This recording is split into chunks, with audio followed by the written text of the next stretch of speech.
سلام دانشجویان خوانندگان عزیز، امروز درس 12 خود را شروع می‌نماییم. کلمه‌های نوی درس 12 اینها اول جمله‌هایی که در زیر ویدیو درس 11 نوشته بودم آنها را خوانده ترجمه می‌نمایم و بعدا درس را شروع می‌نماییم. He was in Abu Dhabi when I came to Dubai. He was in Abu Dhabi یعنی وای در ابو ظبی بود. When I came to Dubai ما دیده ایستادیم که when در بین کلمه آمده ایستاده است، یعنی ترجمهش وقتی که میشود در اینجا. When I came to Dubai وقتی که من به دوبای آمدم، یعنی پورا گیریم او در ابو ظبی بود وقتی که من به دوبای آمدم. He was in Abu Dhabi when I came to Dubai. جمله دیگر Today I saw Akram, Nazim and Ali. They were in the park. امروز من اکرم، نازیم و علی را دیدم. They were in the park. آنها در پارک بودند، در باغ بودند. I go to buy foods. من با محصولات خرید می روم. I don't stay in Moscow. من در مسکو نمی ایستم. I want to be in دوشنبه. من می خواهم در دوشنبه باشم. یا اینکه من در دوشنبه بودن می خواهم، یعنی to be بودن ترجمهش. I want to be in دوشنبه. من در دوشنبه بودن می خواهم. She wants to be in Moscow. وی در مسکو بودن می خواهد. خب اینها درس رو شروع می نماییم. کلمه ها رو می خوانم با دقت باشید ترجمه می کنم. To go went. خب یعنی ما اگر go کلمه go رو گذاشته بودیم. go رفتن. went زمانی گذشته در نظر بودم. مثال I go to school. من به مکتب میروم. I went to school. من به مکتب رفته بودم یا که رفتم، یعنی علاقه عمل اجرا شده رو میفهمند، یعنی زمان گذشته. خب with. خب همین کلمه شما میتونید یعنی ساده کردن with گوید. این چونین یعنی TUH وی خونده میشود، یعنی زی با نوک زبان with یعنی امریکایی ها و اینکه انگلیسی ها این کلمه with تلفظ میکنن with، یا اینکه همچنان سی نوک زبانی هم استفاده میکنن بعضا امریکایی ها with. خب with با یعنی با کدام معنی؟ با معنی که با من، با تو، با شما، با ما. می من. خب از ما. خب یعنی هست کلمه ای من ترجمه شد، هست کلمه می. کلمه می یعنی اگر منطقه گیریم گویا که با من یا که تنها من. مثال وقتی که شما اگر در اینجا من می باشم یا که من می باشم it's me. It's I این کلمه خطا استفاده بوده می شود، یا که to me با من. give me با من ده، یعنی کلمه می رو استفاده میبریم همچون جانشین من. از ما. از هم این چونین با ما بعد در داخل قوس میگیریم. خب مثال give to us با ما ده. خب them با آنها بعد در درون قوس، یعنی ماهی در آسمان بوده نه، بلکه ینوار اپریل ماه‌های سال. خب شروع بکنیم مثال آوردن کلمه ها رو، یعنی در کدام حالت چگونه ترجمه کنیم، چگونه استفاده می‌بریم. خب went عادی یعنی رفتن زمان گذشتهش yesterday. خب اینها خوش بکنم کلمه های نو رو نوشته گیرید. من اینها خوب میکنم میتونید در پاوز زمانی نوشته گیرید. خب برای که دوست که ما تخته سیستم مایده میبوشد. خب برای همین جا کمتر کمبود است. خب با کلمه went مثال بگرم. مثال today.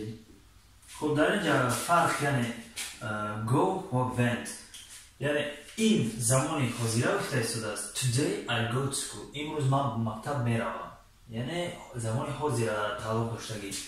Went زمانی که علاقه گذشت. Yesterday دیروز حالا که این کار شد یعنی این شده گذشت دیروز من به مکتب رفتم یعنی اینجا میروم اینجا رفتم خب همچنین اگر مثال هی باشه مثال بجای ای هی مانه مثال خب از یک سوال دیگه با میونه برای چی وقتی که در اینجا مقصد پسوند اس در فعل میگیرد یعنی همچنین ifodagari شخص سوم در اینجا نمیگیرد برای که در اینجا زمان گذشته در زمان گذشته پسوند یعنی ifoda کننده شخص سوم پسوند اس نمیگیرد مثال yesterday he went I went he went she went she went نمیشود وقتی زمان حاضر باشه today he goes خب یعنی میرود پسوند ifodagari یعنی پسوند اس ifodagari شخص سوم today he goes to school امروز وی به مکتب میرود yesterday he went to school دیروز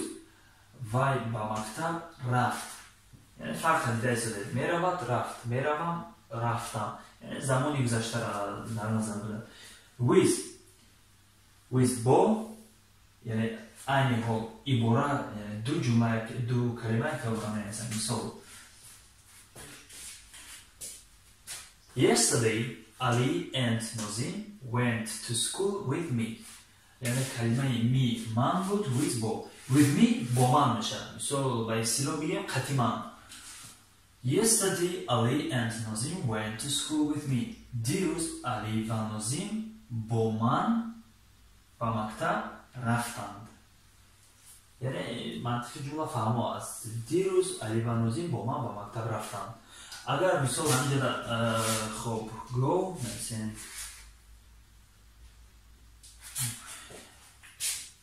yesterday Ali and Nazim go to school with me خب کلمه شاید به شما عرفه معلوم باشد که خطا است برای که yesterday Allah که این دیروز زمان گذشته است در اینجا ما زمان حاضر استفاده بودیم این شکل جمله خطا می شود برای ما yesterday امروز میکنیم today Ali and Nazim go to school with me امروز علی و نازیم با من به مکتب میروند خب در زمان حاضر و گذشته شم مثال میگیریم with me با من with us با ما let's play volleyball with us یعنی در اینجا کلمه with همچنان با کلمه as ما با ما بیایید با ما والیبال بازی کنیم بیایید با ما والیبال بازی کنیم مثال وقتی شما بسیاری هستید ما میگید یعنی شرط جمع مثال یک اونجا شما مقصد با دوستان رفته است کسی میگه بیا با ما میره let's go with us بیا با ما میره خب with them آنها یعنی همینجا اگر مثال with them کنیم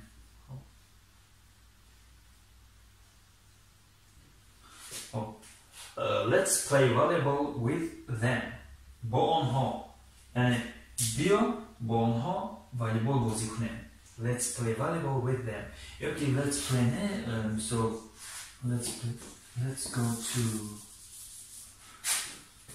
let's go to the shop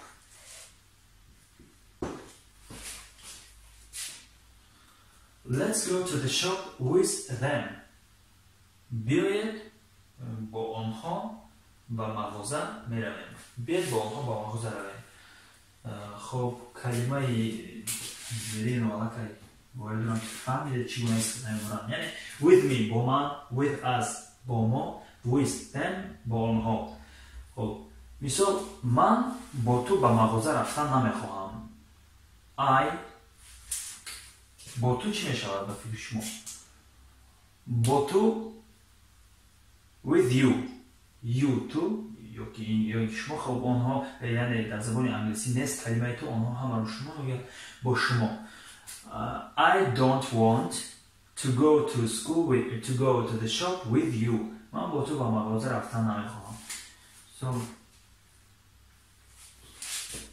I don't with you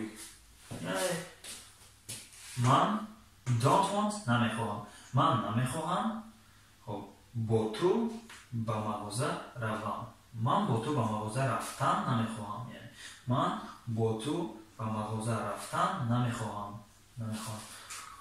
خب همچنین شما میتونید مثال I want to go with them to the shop. من میخوام با آنها به مغازه روم. خب اینها کلمه دی رو میفهمم. دی خب کلمه ساده است، از یک ریشه عبارت، ترجمه‌اش هم ساده. امروز خب روز. So today امروز، day روز. The second day. خب کلمه second دوم. to do second دوم. خب the second day روز دوم. مثال روزی دومی امروز دومی مای است. دومی ایون است. The second day of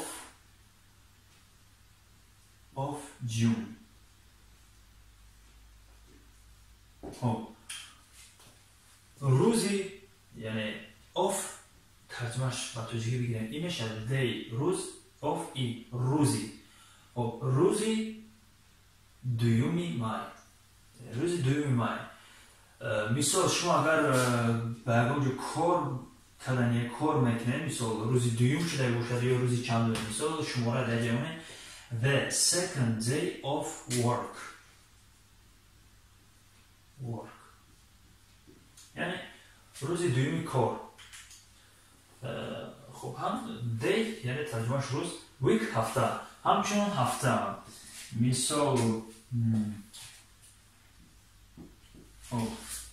یک هفته 7 روز دارد. خب این همچون به شکل دیگر میگم one week consists و جای have consists of 7 days. یعنی عبارت می باشد. consists of این عبارت می باشد. ترجمهش میشه one week have 7 days. every خب every هر. مثال من هر روز صبحانه میکنم یا خوراک صبح میخورم. I have breakfast every day. من هر روز صبحانه میکنم یعنی خوراک صبح میخورم. یا اینکه شما میتوانید مثال ماه میشود. I go to Moscow every month. Okay, I go to Tajikistan every month. من هر ماه به تاجیکستان میروم. every هر month ماه. خب همچنین شما در دیگر حالت هم کلمه every استفاده برده میتونید. مثال every work have some problem. خب some یک چند problem مشکلی. every work هر کار have some problem مشکلی خود را دارد، یعنی یک چند مشکلی دارد. بدتر از دیگر هم یعنی every رو استفاده برده میتونید. to read خوندن، to speak گپ زدن. خب do you speak English? Do you speak English؟ یعنی تو انگلیسی گپ میزنی. کلمه دو یعنی سوال دادن جمله را ifade میکنه. فهمونده سنجیدگی سوال جمله سوالی یعنی. خب do you speak English؟ تو انگلیسی گپ میزنی؟ اگر شما مثال گپ میزنم yes I speak English. اگر گفت نه من گپ نمیزنم مثال no точка یعنی نقطه full stop. خب یعنی در اینجا جواب داده شده است no I don't speak. نه من گپ نمیزنم. but I read English.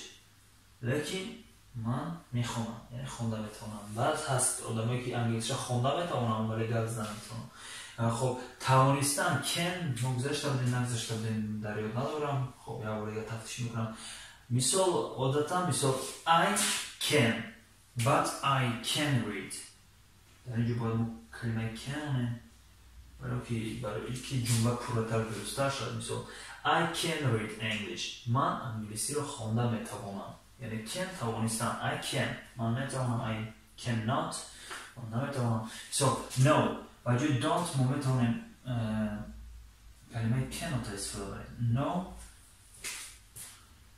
I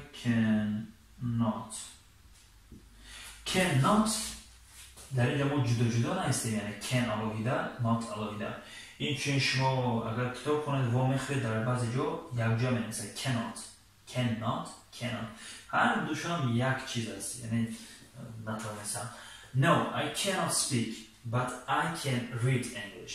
نه من گپ زدن نمیتوانم لیکن من خوندن میتوانم. خب همه کلمه ها رو فهماندهی کردیم. خب اگر یکم فهماندهی زیادتر لازم باید حتما در کامنتاری نویسید، ما تا جای امکان دست دوستان فهماندهی زیادتر تشکیل بکنیم. خب با همین درسی 12 رو با آخر میرسونیم. امیدوارم که در کورس بگیرید. در همین درس که گذشته شدیم 3 درس دیگر موند تا درس 15. بعد درس 15 امکانیت باشه ما دوم اروین انگلیسی یعنی elementary ادامه میدیم، یعنی زیادتر قانون قاعده های گپزنی زیادتر گراماتیک خواهد شد در درس های elementary. خب با شما خیر خوش میکنم. سربلند خانواده باشید تا درس دیگر.